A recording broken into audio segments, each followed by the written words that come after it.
Right then, where were we? Oh yes.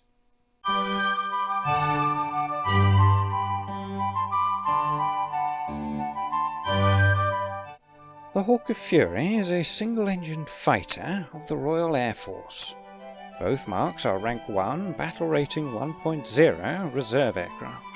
The Hawker Fury is a staggered-wing, single-bay sesquiplane biplane with a conventional tail assembly. Ailerons are fitted to the upper wings only, and the rudder and elevators are fitted to the tail fin and horizontal stabilizers as standard. No trim tabs are provided. The Fury also has no flaps or air brakes.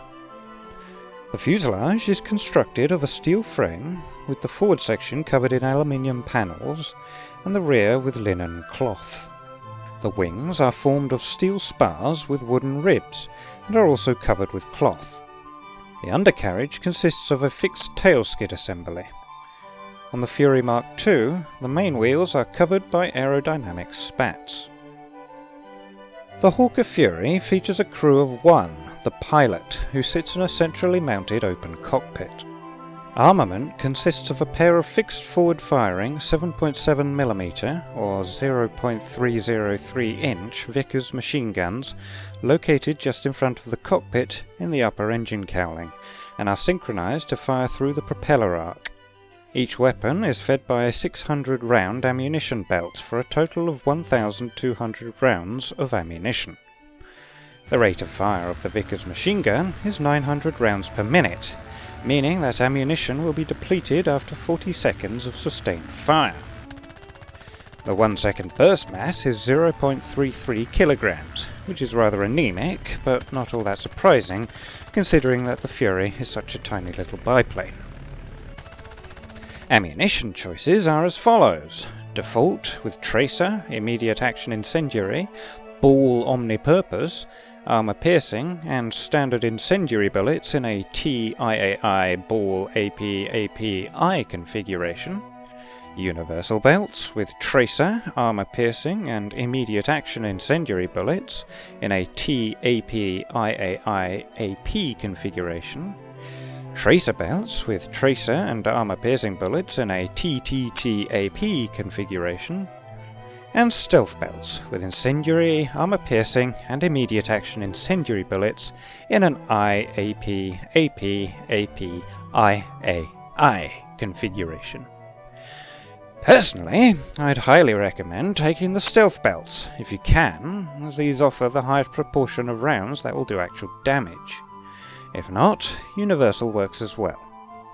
Neither mark of Fury has the provision for carrying bombs or any kind of secondary armament, and neither feature any armor protection.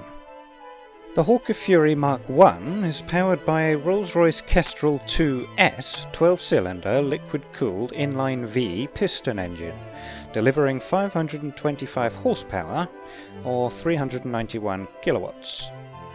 There is no provision for boost or wartime emergency power.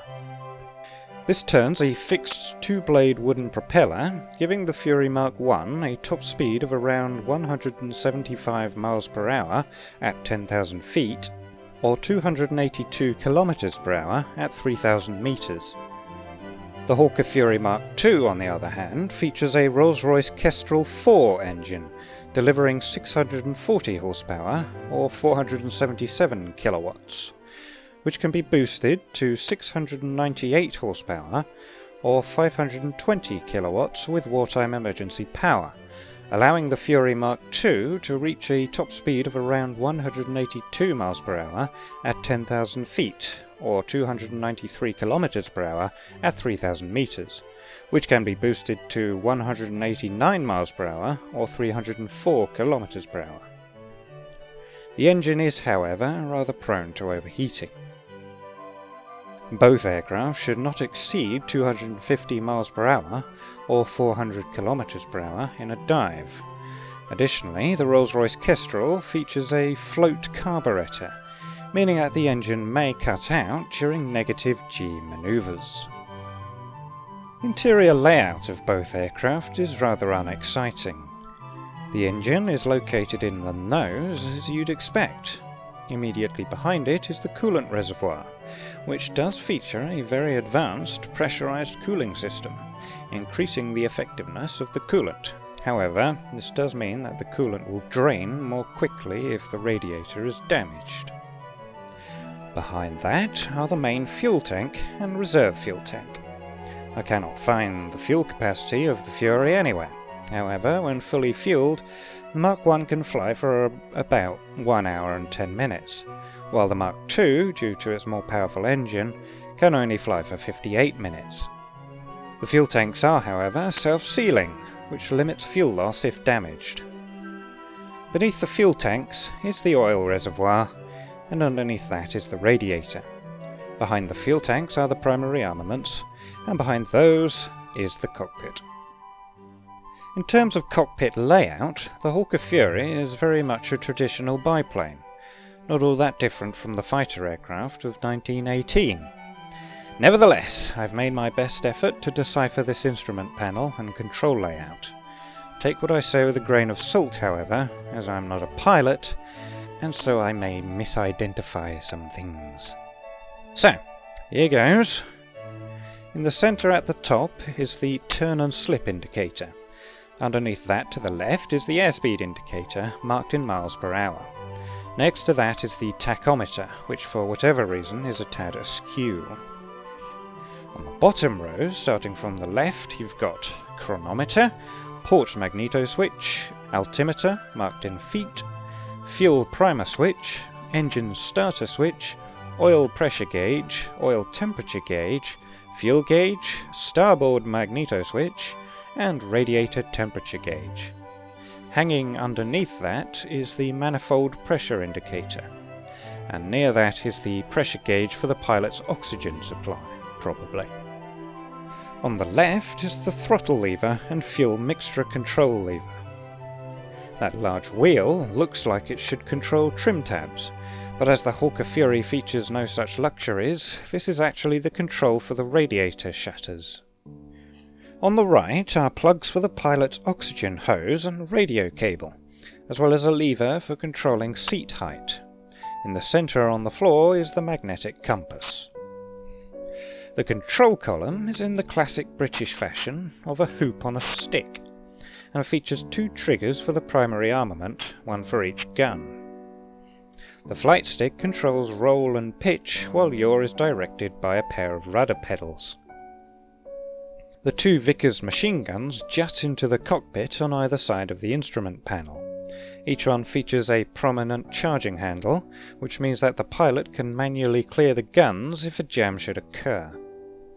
This feature, however, is not present in the game of War Thunder. These guns are aimed by means of a telescopic Aldis gun sight, which is supplemented by a ring and bead sight. Cockpit visibility has all the expected benefits and drawbacks of being an open-top biplane, meaning perfect all-round visibility except to the front, where the upper wing can get in the way. Both aircraft have identical cockpits. In War Thunder combat, the Hawker's Fury are somewhat on the lower end of the capability spectrum. This is to be expected, considering that they are reserve aircraft. However, even when compared to other reserve aircraft, the Furies fall somewhat short, unfortunately. Their speed is nothing dramatic, being faster than the Polikarpovs and Dewatines, and they will outmaneuver a P-36 or D-500. However, they are hopelessly outclassed by the HE-51 and CR-32. The Fury's best matchup is likely the Kawasaki Kai-10 of Japan, or the J-6B of Sweden, able to roughly match them for speed, maneuverability and firepower. But this is hardly a groundbreaking achievement. Said firepower is quite pathetic, with only 2 rifle-caliber machine guns with a very low rate of fire, meaning that you'll need to stay on target for longer, making you vulnerable to attack and increasing the likelihood of your target escaping. Additionally, what with being a tiny unarmoured biplane, the Hawker Furies are incredibly fragile. Their lack of secondary armament also inhibits their usefulness in the close support or ground attack role. Despite these drawbacks, I think that the Hawker Fury Mark I and Mark II are both very fun to fly. Yes, they're not very good, but that just makes them more challenging to use well, and it makes every aerial victory all the sweeter. Just be careful, pick your fights, be flexible on your tactics, and always have an altitude advantage, and don't fly near ground defences. As for camouflage options, both the Fury Mark I and Mark II come as standard in British pre-war liveries. The aircraft are painted with a substance called emelite, which is designed to protect the cloth parts of the aircraft from ultraviolet light, aka sunlight, which can damage linen, as well as to make them waterproof. Emelite happens to be silver in colour, giving the pre-war Furies their silver colour. The noses are bare aluminium. Both aircraft are marked with British pre-war Air Force roundels, consisting of blue, white and red concentric rings of equal width, placed on the upper surface of the top wingtips and the lower surface of the bottom wingtips, as well as halfway down the fuselage. The Mark I also has the RAF tricolour on its rudder. The Mark I's markings, consisting of two red bars on the upper wing surface and an elongated red triangle on the fuselage sides, denote that this aircraft is part of No. 1 Squadron, and the blue and red pennant on the tail fin denotes that this is also the squadron leader's aircraft.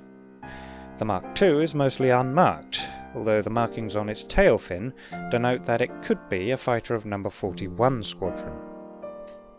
The Mark I can also be painted in the standard camouflage of early war RAF fighters, which was introduced in 1938 following the Munich crisis. This consists of the two-tone dark earth and dark green in a disruptive pattern called temperate land scheme camouflage, though known colloquially as sand and spinach. The underside is painted in a distinctive half-black, half-white colour, which was intended to make them easier to distinguish from hostile aircraft for friendly anti-aircraft gunners. The squadron markings on the tail is that of No. 43 Squadron. The roundels are also replaced by the early war blue and red concentric circles, which omit the white in order to increase camouflage effectiveness. The upper wing roundels are also omitted for this reason. A third user-made paint scheme is also available for the Fury Mark I, consisting of the yellow and silver of No. 5 Flying School, which is nice, as Hawker Furies were indeed largely relegated to training roles by the start of the Second World War. The Fury Mark II is available in the camouflage pattern of the South African Air Force, consisting of the typical RAF pattern of disruptive dark earth and dark green. However, in this example, the black and white underside is replaced by the more common duck-egg blue, as found on RAF fighters during the Battle of Britain. Hawker Furies were used by the South African Air Force in East Africa against the Italians as late as 1942, and this is how they were painted. All in all, the Hawker Fury, both Mark I and Mark II, are rather unremarkable reserve aircraft. Despite the fact that they were very advanced, very fast aircraft for 1935, by 1940 they were hopelessly outdated compared to the modern monoplanes being fielded by most nations at the time. Nevertheless, in War Thunder, although the Furies are generally less capable than others in their class, they can still be fun to fly. That, however, will have to wait until the next episode. For now it is time for me to say goodbye. Thank you very much indeed for watching and for being ever so patient during this long wait. And if you still are, by this point, watching the video, might I be so bold as to assume that you at least somewhat enjoyed it? In which case, a like and a comment, or perhaps even a subscription, would be very much appreciated and would make me very happy indeed, and would probably motivate me to get the next video out much quicker than this one was after the last one. Other than that, all that remains is for me to say thank you very much for watching. Goodbye.